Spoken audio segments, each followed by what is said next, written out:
Chapter number 10 का class 10 physics का हम लोग सबसे पहला न्यूमेरिकल डिस्कस करते हैं। स्टेटमेंट आपके पास है a metal rod 1 metre expands. एक मेटल रोड है 1 मीटर की, मेटल रोड 1 मीटर एक्सपेंड्स। मैंने अभी आपको बताया था ये एक्सपेंड्स का मतलब आ जाएगा तो क्या चीज शो होगी। अब एक मेटल रोड है जो 1 मीटर का एक्सपेंड्स बाय 0.02 मीटर। कितना एक्सपैंड होता है? 0.02 मीटर। अब जो एक्सपैंड का वर्ड मैंने आपको बताया था, जब एक्सपैंड आ जाएगा तो क्या चीज आएगी वो आप दिमाग में ले आए। नहीं तो पिछला लेक्चर सुन रहे फॉर्मुला शीट वाला, when heated from 20 degree Celsius to 120 degree Celsius, कहता है ये एक्सपैंड होता है 1 मीटर का रॉड जब उसका टेम्परेचर 20 डिग्री सेल्सियस से 120 डिग्री सेल्सियस लेके जाते हैं। अच्छा, ये बता दिया। Calculate coefficient of linear expansion. तो बताएं कोएफिशिएंट ऑफ लीनियर एक्सपेंशन क्या होगा।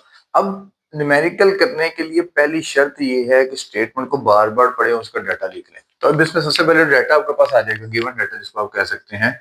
गिवन डाटा मेरे पास क्या आया? अ मेटल रॉड 1 मीटर, मतलब उस रोड की ओरिजिनल लेंथ कितनी थी? 1 मीटर्स की। एक्सपैंड्स, एक्सपैंड्स के लिए मैंने आपको आता हमेशा डेल का सहारा लेंगे। Del L is equals to 0.02 metre expand होती है। कब एक्सपैंड होती है? जब उसका टेम्परेचर 20 डिग्री सेल्सियस से 120 डिग्री सेल्सियस पे जाता है। ठीक है, मतलब T1 आपके पास था 20 डिग्री सेल्सियस और T2 आपके पास है 120 degree Celsius. Coefficient of linear expansion find करना है। अगर रिक्वायर्ड की बात की जाएगी या टू फाइंड की बात करेंगे तो कोएफिशिएंट ऑफ लीनियर एक्सपेंशन, जिसको आप क्या कहते हैं? अल्फा, ये आपको फाइंड आउट करना है। मैं एक मिनट देख रहा हूँ कि स्क्रीन नजर आ रही है पूरी आप लोगों को? हाँ ठीक है। आपको L nought del L T1 T2 given है, अल्फा आपको फाइंड करना है। अब अल्फा का फॉर्मूला डायरेक्ट अप्लाई करना, जो मैंने आपको भी बताया था। नहीं डायरेक्ट अप्लाई कर सकते तो चेंज इन लेंथ वाला फॉर्मूला पढ़ ले, डिस्कस कर ले चेंज इन लेंथ वाला फॉर्मूला जो लीनियर थर्मल एक्सपेंशन आपने डिस्कस की थी। अब उसके अकॉर्डिंग जो आपके पास फॉर्मूला है, डायरेक्ट पुट करना चाहते हैं डायरेक्ट पुट कर ले, नहीं तो फॉर्मूला आपके पास क्या था? एक फॉर्मूला आपके पास था del L is equal to L nought alpha del T. ये आपके पास एक फॉर्मूला है, del L is equal to L nought alpha del T. ये फॉर्मूला आपके पास था। तो इस फॉर्मूले से क्या करें? अल्फा को फाइंड करना है। आपको अल्फा फाइंड करना है, अल्फा ऐसे रहने दें, यहाँ पे लिख लें del L is equal to L nought del T. और ये डेल टी टेम्परेचर है, यहाँ से टेम्परेचर फाइंड कर लें। क्या करेंगे? T2 minus T1 equal to del T 120 degree minus 20 degree Celsius del T. Answer आ जाएगा 100 degree Celsius equal to del T. ठीक है, ये याद रखें 1 डिग्री सेल्सियस 1 केल्विन के इक्वल होता है। मैं ये भी आपको इंशाल्लाह प्रूव करके दिखाऊंगा।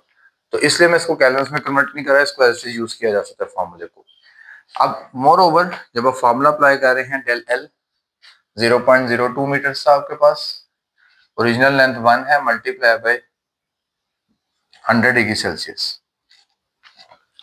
तो 0.02 को 100 पे डिवाइड करूंगा तो आंसर आएगा 2 इंटू 10 पर -4। मेरा कैलकुलेटर किधर है? कैलकुलेटर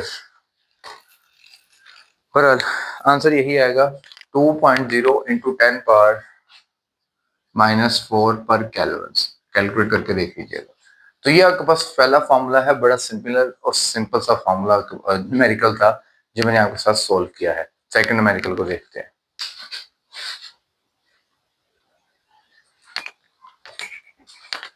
नेक्स्ट न्यूमेरिकल की स्टेटमेंट देखें, कहता है a container holds 1 litre of water. एक कंटेनर में 1 लीटर वाटर है at 20 degree Celsius, 20 degree Celsius पे। What will be its volume at 80 degree Celsius. अब यहाँ पे देखें बात क्या आ गई है कि सर एक टेम्परेचर के बाद की फाइनल वॉल्यूम बताना है मुझे। तो टेम्परेचर के बाद का फाइनल वॉल्यूम बताना है तो हमने पढ़ा था फॉर्मूला शीट के अंदर कि वी वाला फॉर्मूला यूज करेंगे हम लोग। ठीक है, assuming coefficient of volumetric thermal expansion of this। तो डेटा सबसे पहले राइट डाउन करेंगे। डेटा में सबसे पहले आपके पास जो वॉल्यूम आएगा, कंटेनर ओरिजिनल वॉल्यूम कितना आएगा? 1 लीटर, और 1 लीटर इक्वल होता है 1000 सेंटीमीटर क्यूब के। ठीक है, ये यूनिट्स कन्वर्जन तो आपको आती है। एट 20 डिग्री सेल्सियस T1 कितना है? 20 डिग्री सेल्सियस है। What will be its volume at 80 degree Celsius. और T2 कितना आएगा जी? 80 डिग्री सेल्सियस। और आपने वॉल्यूम बताना, what will be its volume after this temperature, मतलब ये वी वाला ये फी फाइंड करना। अब इसमें गिवन डाटा टू फाइंड खुद ब खुद इसको अरेंज कर लीजिएगा। V what will be its volume, length पूछ ले तब भी ये एल आ जाएगा, वॉल्यूम पूछ रहा है वी आ जाएगा। यहाँ पे डायरेक्ट फॉर्मूला अप्लाई करूंगा, v is equal to V nought 1 plus beta del T का फॉर्मूला, ठीक है। यहाँ पे t डेल्टा टी फाइंड करेंगे तो this will become 80 minus 20, answer आएगा 60 डिग्री सेल्सियस का। v नॉट ओरिजिनल है 1000, 1 प्लस बीटा की वैल्यू है जी 2.1 इंटू 10 पर -1 और डेल टी आपके पास है 60 डिग्री। क्या करेंगे, इन दोनों को पहले मल्टीप्लाई करके +1 करना है और फिर 1000 से मल्टीप्लाई कर देना है।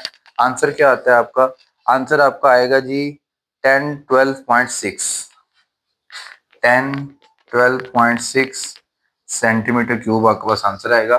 मेरे पता नहीं कैलकुलेटर कहाँ गया है, नहीं तो मैं आपको इसको टैली करके दिखाता। करने का आसान तरीका, पहले 60 को मल्टीप्लाई करें 2.1 से, 2.1 से मल्टीप्लाई करके उस मल्टीप्लाई कर दे 10⁻1 से। जब ये वैल्यू सोल्व कर लें तो ब्रैकेट पहले सोल्व करके +1 कर लें, +1 करके फिर 1000 से मल्टीप्लाई करें, फिर आंसर ठीक है। कुछ बच्चों का आंसर गलत आ रहा होता है क्योंकि वो मेथड सीख के फॉलो नहीं कर रहे होते। ये आपके पास है दूसरा न्यूमेरिकल।